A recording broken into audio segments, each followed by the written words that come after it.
నమస్తే Devi, welcome to story board. GST వసూళ్లు నెల నెలా పెరుగుతున్నాయి. కేంద్రానికి భారీగా ఆదాయం వస్తోంది. జూన్లో 12% వసూళ్లు పెరిగాయి. పదుల సంఖ్యలో పనులన్నీ రద్దయితే ఒకే పన్నుగా జీఎస్టీ అమల్లోకి వచ్చింది. బారారిస్టాలను దాటుకుని 6 ఏళ్లు పూర్తి చేసుకుంది. ఇదంతా కేంద్రం కొట్టుకునే డబ్బా. కానీ భారత్ లాంటి రూరల్ ఎకానమీ ఎక్కువగా ఉండే దేశానికి జీఎస్టీ సూట్ అవుతుందా? సామాన్యుడికి భారం కావడం లేదా అన్న ప్రశ్నలు అలాగే ఉన్నాయి. ఎలాగోలా పన్నులు పిండేయాలనే తాపత్రయం తప్ప దేనికి పన్నేయాలి, దేనికి వేయకూడదు అనే హేతుబద్ధత లేదు అన్న విమర్శలున్నాయి. దేశంలో మరోసారి జీఎస్టీ వసూళ్లు భారీగా నమోదయ్యాయి. జూన్ నెలకు గాను 161,497 కోట్ల రూపాయలు వసూళ్లు నమోదయ్యాయి. ఇందులో సిజిఎస్టీ రూపంలో 31,013 కోట్లు, ఎస్జిఎస్టీ కింద 38,292 కోట్లు, ఐజీఎస్టీ కింద 80,292 కోట్ల రూపాయల చొప్పున వసూలైంది. గతేడాది జూన్లో 1.44 లక్షల కోట్లు జీఎస్టీ వసూళ్లు నమోదవగా ఈ ఏడాది వసూళ్లు 12% మేర పెరిగాయి. అలాగే జీఎస్టీ వసూళ్లు 1.60 లక్షల కోట్లు మార్కు దాటడం ఇది 4వసారి. 2021-22లో తొలి త్రైమాసికంలో జీఎస్టీ సగటు వసూళ్లు 1.10 లక్షల కోట్లు ఉండగా 2022-23 తొలి త్రైమాసికానికి 1.51 లక్షల కోట్లకు, 2023-24 ఆర్థిక సంవత్సరం తొలి త్రైమాసికంలో 1.69 లక్షల కోట్లకు పెరిగినట్లు ఆర్థిక మంత్రిత్వ శాఖ తెలిపింది. ఇక తెలుగు రాష్ట్రాల జీఎస్టీ వసూళ్ల విషయానికొస్తే తెలంగాణలో 4,681.39 కోట్ల మేర వసూళ్లు జరిగాయి. గతేడాది 3,901.45 కోట్లతో పోలిస్తే 20% మేర పెరిగాయి. గతేడాది ఏపీలో 2,986.52 కోట్లు వసూళ్లు నమోదవగా ఈ ఏడాది జూన్లో 3,477.42 కోట్లు వసూళ్లు జరిగాయి. గతేడాదితో పోలిస్తే 16% వృద్ధి నమోదైంది.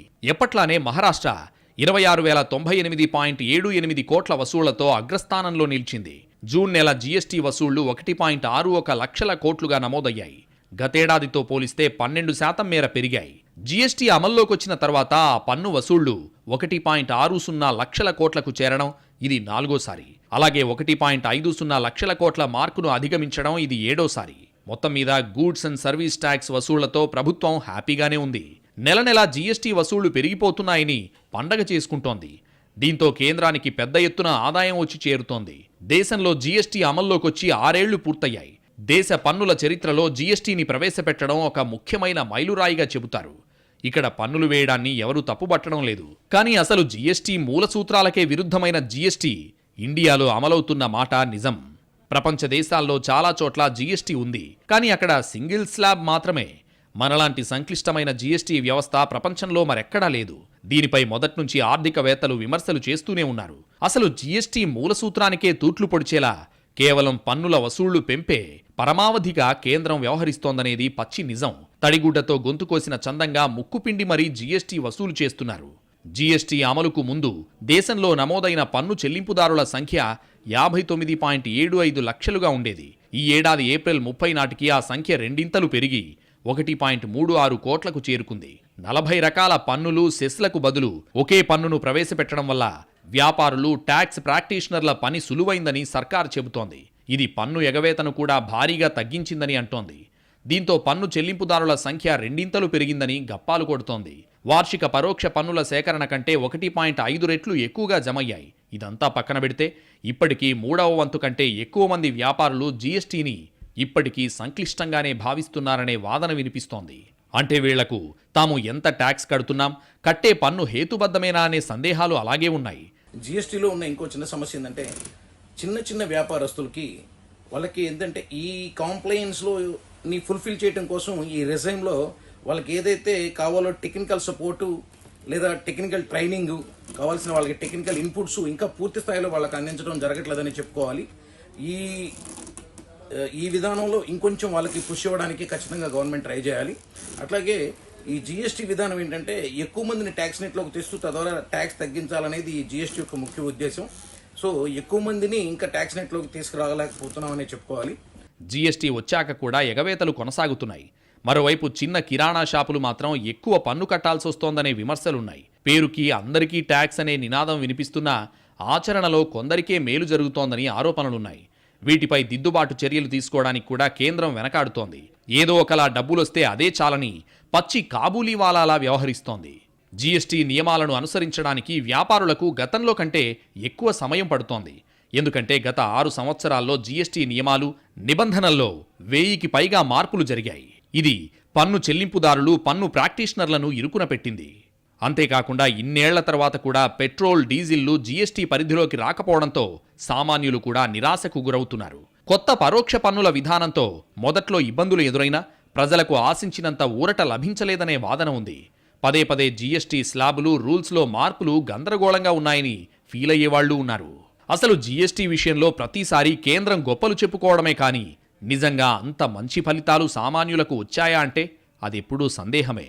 ప్రతిసారి జీఎస్టీలో వస్తువుల జాబితాలో మార్పు చేర్పులు చేస్తూ పన్నుల వసూళ్లు తగ్గకుండా చూసుకుంటోంది కేంద్రం. కొన్ని తగ్గించి మరికొన్ని పెంచి గారడీ చేస్తోందనే విమర్శలున్నాయి. సామాన్యుల చెవిలో పువ్వులు పెట్టడమే కాని నిజంగా వారికి ఊరట కలిగించే ఉద్దేశం ఉన్నట్టు ఎప్పుడూ కనిపించలేదు. భారత్ లాంటి గ్రామీణ ఆర్థిక వ్యవస్థ ఎక్కువగా ఉండే దేశానికి అసలు జీఎస్టీ సూట్ కాదనే వాదన కూడా మొదట్నుంచి ఉంది. అయితే ఇది ఎప్పటికప్పుడు తప్పని ప్రూవ్ చేయడానికే కేంద్రం తాపత్రయపడుతోంది కానీ వాస్తవాలు గ్రహించడం లేదనే ఘాటు విమర్శ ఉండనే ఉంది. దేశీయ పరోక్ష పన్నుల విభాగంలో అతిపెద్ద సంస్కరణలైన జీఎస్టీ చట్టం అమల్లోకొచ్చి 6 ఏళ్లు పూర్తి కావస్తోంది. కేంద్ర రాష్ట్రాల పరోక్ష పన్నులు, సుంకాలను విలీనం ద్వారా ఏర్పాటు చేసిన జీఎస్టీ చట్టం 2017 జూలై 1 నుంచి అమల్లోకి వచ్చింది. వన్ నేషన్ వన్ ట్యాక్స్ అనే ఆకర్షణీయమైన నినాదంతో మొదలైన జీఎస్టీ శకం కాదేది పన్నుకు అనర్హం అనే రేంజ్కు చేరుకుంది. పేరు మారింది కానీ మాకేం ఒరిగిందని సామాన్యుడు నిట్టూరుస్తున్న దుస్థితి. ప్రస్తుతం సగటు నెలవారీ జీఎస్టీ వసూళ్లు 1.5 లక్షల కోట్ల స్థాయికి పెరిగాయి. 2017లో నెలవారీ వసూళ్లు 85,000 నుంచి 95,000 కోట్ల స్థాయిలో ఉండేవి. అంటే గడిచిన 6 ఏళ్లలో 50% పైగా పన్ను వసూళ్లు వృద్ధి చెందాయి. ఈ గణాంకాలు చూడటానికి బాగానే ఉన్నాయి. జీఎస్టీని పంచరంగుల చిత్రంగా చూపించడానికి పనికొస్తాయి. కానీ మెరిసేదంతా బంగారం కాదన్నట్టు కేవలం గణాంకాల ఆధారంగా జీఎస్టీ సక్సెస్ను అంచనా వేయలేని దుస్థితి. ఇప్పటికీ దేశంలో సగటు మనిషికి దేనికి జీఎస్టీ ఉందో, దేనికి లేదో అనే విషయంపై క్లారిటీ లేదు. ఈ గందరగోళాన్ని ఆసరాగా చేసుకుని ఒకే వస్తువుపై కిరాణా కొట్లో ఒకలా, షాపింగ్ మాల్స్లో మరోలా జీఎస్టీ వసూలు చేస్తున్న దాఖలాలు కూడా చాలా ఉన్నాయి. వీటన్నిటినీ ఎప్పటికప్పుడు అడ్రస్ చేస్తామని చెప్పిన కేంద్రం పెరుగుతున్న వసూళ్లను చూసి సంబరపడటంలో బిజీగా ఉంది. సామాన్యుడు ఏమైపోతే నాకేంటనే ధోరణితో ఉంటోంది.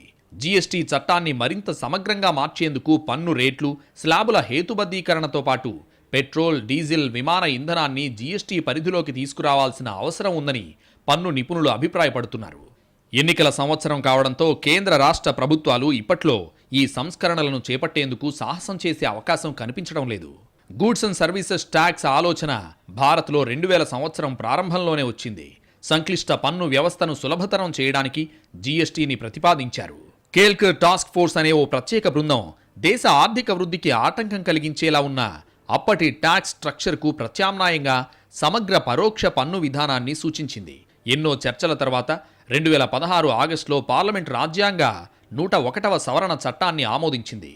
దీని ద్వారా జీఎస్టీని విధించి పన్ను వసూలు చేసే అధికారం కేంద్రానికి లభించింది. నూతన పన్ను విధానం అమలును పర్యవేక్షించడానికి ప్రభుత్వం కేంద్ర రాష్ట్ర ప్రభుత్వాలకు చెందిన ఆర్థిక మంత్రులతో కూడిన జీఎస్టీ కౌన్సిల్ను ఏర్పాటు చేసింది. జీఎస్టీ రేట్లు, మినహాయింపులు, ఆందోళనలను పరిష్కరించడానికి కౌన్సిల్ సమావేశాలను నిర్వహించింది. చివరకు 2017 జూలై 1న దేశవ్యాప్తంగా జీఎస్టీ అమల్లోకొచ్చింది. ఇది రాష్ట్రాల మధ్య ఎలాంటి ఆటంకాలు లేని వాణిజ్యానికి ఏకీకృత మార్కెట్ను సృష్టించిందని కేంద్రం చెబుతోంది. ఫ్రాన్స్ మొదటగా జీఎస్టీ విధానాన్ని అమలు చేసింది. కెనడా జీఎస్టీ వ్యవస్థ భారత జీఎస్టీ వ్యవస్థకు పునాదిగా పనిచేసింది. అయితే ఏ దేశంలోనూ లేనంత గందరగోళంగా మన దగ్గర జీఎస్టీ అమలవుతోందనేది ఆర్థికవేత్తల అభ్యంతరం. జీఎస్టీని కనుక కంపేర్ చేసినట్లయితే న్యూజిలాండ్లో 7%, కెనడాలో 5%, ఆస్ట్రేలియాలో 10%, ఇట్లా ప్రతి చోట కూడా జీఎస్టీ చాలా తక్కువ పర్సెంట్ ఉంది. కానీ ఇండియాలో చాలా పెద్ద మొత్తంలో మనకి ఎక్కువ, అంటే ట్యాక్స్ ఎక్కువగా ఉంది. 5%, 12%, 18%, 28% ట్యాక్స్ రేట్లు ఉన్నాయి. అట్లాగే మన జీఎస్టీ కొంచెం కాంప్లికేటెడ్ జీఎస్టీ అని చెప్పుకోవాలి. దీనివల్ల అటు సామాన్యులకు, ఇటు ఆర్థిక వ్యవస్థకు మేలు జరగడం లేదనే వాదన ఉంది. కేవలం రాజకీయ ప్రయోజనాలు నెరవేర్చుకునే దిశగా ప్రభుత్వం జీఎస్టీతోనూ దాగుడు మూతలాడుతోందనే అభిప్రాయాలు వ్యక్తమవుతున్నాయి. పెట్రోల్ వంటి కొన్ని మినహా మనం ఏ వస్తువు కొన్నా దానిపై జీఎస్టీ పడుతోంది.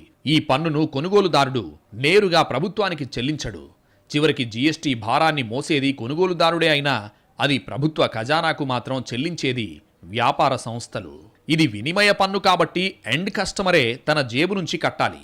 బిల్ ట్రాన్స్పరెంట్గా ఉన్నా లేకున్నా జీఎస్టీ చెల్లింపు మాత్రం తప్పదు. ప్రభుత్వం వసూలు చేస్తున్న మొత్తం జీఎస్టీలో 2/3 మొత్తాన్ని సగం జనాభా భరిస్తోంది. ధనికులు కేవలం 4% మొత్తాన్ని భరిస్తున్నారు. 90% జీఎస్టీని కేవలం 22% మంది కడుతున్నారు. వీటిలో 50 కోట్లకు పైగా టర్నోవర్ గల సంస్థలు ఎక్కువగా ఉన్నాయి. వసూళ్లలో 5వ వంతుకు పైగా పన్ను చెల్లింపుదారుల నుంచి వసూలవుతోంది. పరోక్ష పన్ను భారంలో ఎక్కువ భాగం జనాభాలోని సగం మంది పేదలు భరిస్తున్నారు. జీఎస్టీ వసూళ్ల లోతుల్లోకి వెళితే ఇలాంటి చేదు నిజాలు చాలా ఉంటాయి. పైకి అందరికీ సమాన పన్నులా కనిపిస్తున్నా అంతిమ భారం ఎప్పట్లాగే సామాన్యుడే మోయాల్సి వస్తుందనేది కాదనలేని వాస్తవం. మొత్తం మీద పన్నుల పేరు మారింది కానీ మోతబరువు మాకే కదా అంటున్నాడు కామన్ మ్యాన్. మనది అభివృద్ధి చెందిన ఆర్థిక వ్యవస్థ కాదు, ఎమర్జింగ్ ఎకానమీ. అందులోనూ గ్రామీణ ఆర్థికానిది కీలక పాత్ర. అలాంటప్పుడు ప్రజల చేతిలో డబ్బులు ఉండేలా చూస్తే మనీ రొటేషన్ జరిగి ఆర్థిక వ్యవస్థ బాగుండే అవకాశం ఉంది. కానీ ముక్కుపిండి మరీ జీఎస్టీ వసూలు చేస్తుండడంతో జనం జేబులో డబ్బంతా ఖజానాకు చేరుతోంది. వారి చేతిలో చిల్లి గవ్వ ఆడటం లేదు. దీంతో ఆ ప్రభావం ఆటోమేటిక్గా ఆర్థిక వ్యవస్థపై పడుతోంది. ఒకే వ్యక్తి ₹1,00,000 ఖర్చు చేసే కంటే 100 మంది తలో ₹10 ఖర్చు పెట్టడం మేలనేది ఆర్థిక శాస్త్రంలో బేసిక్ సూత్రం. కేంద్రం మాత్రం ఈ మూల సూత్రానికి మూలంలోనే గండి కొడుతోంది. పన్నులు వేస్తే కట్టేలా ఉండాలి కానీ కూర్చుంటే పన్ను, నుంచుంటే పన్ను అన్నట్టుగా ఉండకూడదు. ఇప్పటికే దేశంలో ఆదాయ పన్ను విధానంపై 1,00,000 విమర్శలున్నాయి. అవి దిద్దుకోకపోగా కొత్తగా తెచ్చిన జీఎస్టీలోనూ అంతకు మించిన సంక్లిష్టతను తెచ్చిపెట్టారు. ఏం చేసినా భరించడానికి జనం ఉన్నారనే వైఖరితో ఉన్న కేంద్రం భవిష్యత్తులో జరిగే నష్టాన్ని గుర్తించడం లేదనేది ఆర్థికవేత్తల అభిప్రాయం. బాధ్యత గల ప్రభుత్వం తన పౌరులకు ఉపాధి దొరికేలా చూసి మెరుగైన జీవన స్థితి కల్పించి అప్పుడు పన్నులు వసూలు చేయాలి. అంతేకాని మొదటి 2 గాలికొదిలేసి కేవలం పన్నుల వసూళ్లే పనిగా ఉంటే అది ప్రభుత్వం అనిపించుకోదు. కానీ మన ప్రభుత్వాల చేష్టలు మాత్రం అలాగే ఉన్నాయి. సరే, కనీసం జీఎస్టీని సరళీకరించి జీఎస్టీ 2.0 తీసుకురండయ్యా అన్నా కూడా వినేవాళ్లు లేరు. పెట్రోల్, డీజిల్, ఏవియేషన్ ఫ్యూయల్ను జీఎస్టీ కిందకు తెస్తే వసూళ్లు ఇంకా పెరుగుతాయి. అప్పుడు మిగతా వస్తువులపై పన్ను తగ్గించొచ్చు. అయినా సరే ఆ ఆలోచనకు ఇష్టపడటం లేదు ప్రభుత్వాలు. పోనీ జీఎస్టీ వచ్చాక ఇక అదనపు వడ్డింపులేవీ లేవా అంటే అదీ లేదు. సెస్ల పేరుతో బాదుడు కొనసాగుతోంది. అందమైన పేర్లు పెట్టి సామాన్యుడి ఇల్లు గుల్ల చేసే కొత్త కొత్త ఐడియాలు పురుడు పోసుకుంటూనే ఉన్నాయి. భారత్లో జీఎస్టీ అమలు గురించి టూకీగా చెప్పాలంటే చీకట్లో రాయి విసిరినట్లే. ప్రస్తుతానికి నెల పెరుగుతున్న వసూళ్లు చూసి చంకలు గుద్దేసుకుంటున్నారు. కానీ ఒక్కసారి సీన్ రివర్స్ అయిందో పరిస్థితి ఊహించినంత దారుణంగా ఉంటుందన్న మాట మాత్రం నిజం. దేశంలో అత్యధిక జనాభా మధ్యతరగతి, దిగువ మధ్యతరగతి ప్రజలే. వ్యవసాయ, సేవా రంగాల మీద ఆధారపడే వాళ్లు ఎక్కువ. సామాన్యులు వాడే వస్తువులపై పన్నులు చూసివేయాలి. లగ్జరీ వస్తువులపై పన్నులు కాస్త ఎక్కువ వేసినా ఎవరూ పట్టించుకోలేదు. కానీ కేంద్రం తీరు విడ్డూరంగా ఉంది. ప్రజలు చచ్చినట్టు కొనే వస్తువులేవో వెతికి మరీ జీఎస్టీ జాబితాలో చేరుస్తోంది. పెన్సిల్, పెన్ను, పాలు, పెరుగు జీఎస్టీకి కాదేది అనర్హం అన్నట్టుగా ఉంది పరిస్థితి.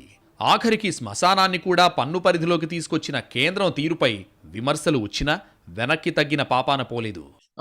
వాస్తవంలో చూసుకునేటట్లయితే జిఎస్టీ అనేది గతంలో చాలా రకాల సరుకుల మీద పన్నులు లేవు. నిజానికి చాలా రకాల సరుకుల మీద, నిత్యావసరాల మీద చాలా వాటి మీద పన్నులు లేవు.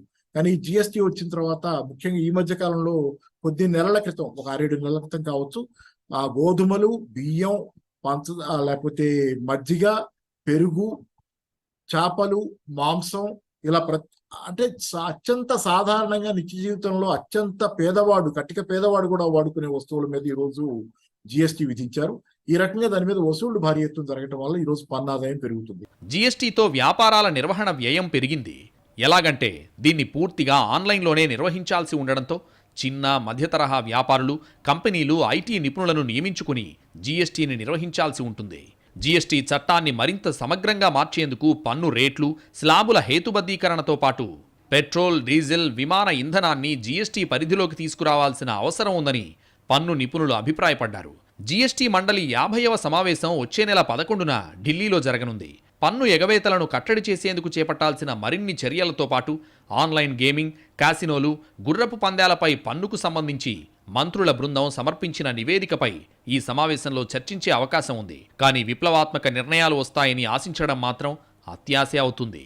కడుపులో చల్ల కదలకుండా పన్నుల వసూళ్లకు అలవాటు పడ్డ ప్రభుత్వాలు సామాన్యుడి కోసం పెద్ద కసరత్తు చేసి జీఎస్టీని హేతుబద్ధీకరించడానికి బద్దకిస్తున్నాయి. ఇదేం జీఎస్టీ అని ఇతర దేశాలు ఆశ్చర్యపోతున్నా, ఆర్థిక నిపుణులు మొత్తుకుంటున్నా కేంద్రం మాత్రం జీఎస్టీ సూపర్ హిట్, వసూళ్లే దానికి రుజువు అని చెప్పుకుంటోంది. ఇంతకంటే ఆత్మవంచన మరొకటి ఉండదనే వాదన బలంగా వినిపిస్తోంది. దేశ ఆర్థిక వ్యవస్థ విలువ పెరుగుతున్న కొద్దీ సామాన్యుడిపై పన్నుల భారం కూడా అంతకంతకు పెరుగుతోంది. జీఎస్టీ ద్వారా 6 ఏళ్లుగా లక్షల కోట్లు సంపాదించిన సర్కార్ ఇప్పటికైనా సామాన్యుడికి కాస్త ఊరట కల్పించాలని ఆర్థికవేత్తలు సూచిస్తున్నారు. కానీ ఇలాంటి సూచనలు ఎవరికీ నచ్చవు. కావాలంటే కొత్త పన్నులు వేయమంటే వేస్తాం, కానీ ఉన్న పన్నులు తగ్గిస్తే ఎలాగనే ప్రశ్న రివ్వున దూసుకొస్తోంది. పన్నులు తగ్గించమనట్లేదు, అదో పెద్ద తంతు అని తప్పించేసుకుంటారు. అయినా ప్రజలకు అంత భారంగా ఉంటే వసూళ్లు ఎలా పెరుగుతున్నాయని పనికిరాని లాజిక్ తీస్తారు. చచ్చినట్టు పన్ను కట్టేలా కట్టుదిట్టాలు చేశాక వసూళ్లు పెరగకుండా ఎలా ఉంటాయనే ప్రశ్నలకు సర్కార్ సమాధానం చెప్పదు. అసలు జీఎస్టీ గురించి పాజిటివ్ విషయాలే నెగటివ్గా వినడానికి కూడా కేంద్రం సుముఖంగా లేదనే వాదన కూడా ఉంది. జీఎస్టీ ప్రవేశపెట్టిన తొలినాళ్లలో కాస్త విన్నట్టు నటించినా ఇప్పుడు అసలు ఆ ఊసే తేవద్దన్నట్టుంది వ్యవహారం. అంతా సెటిల్ అయింది, మళ్లీ దాన్ని కెలికే ఉద్దేశం మాకు లేదు, మీరు మాట్లాడొద్దు, ఇది కేంద్రం తీరు. కేంద్ర బడ్జెట్కు సింహభాగం ఆదాయం సమకూరుస్తున్న జీఎస్టీ హేతుబద్ధీకరణకు సర్కార్ సిద్ధంగా లేదు. ఎవరేమనుకున్నా మేమింతే అంటోంది. నెల నెలా వసూళ్ల లెక్కలు చూసుకుంటే ఎంత బావుంది, అనవసరంగా ప్రజల కష్టాలు ఎందుకు గుర్తు చేసుకోవాలి అన్నట్టుగా ఉంది జీఎస్టీ అమలు తీరు.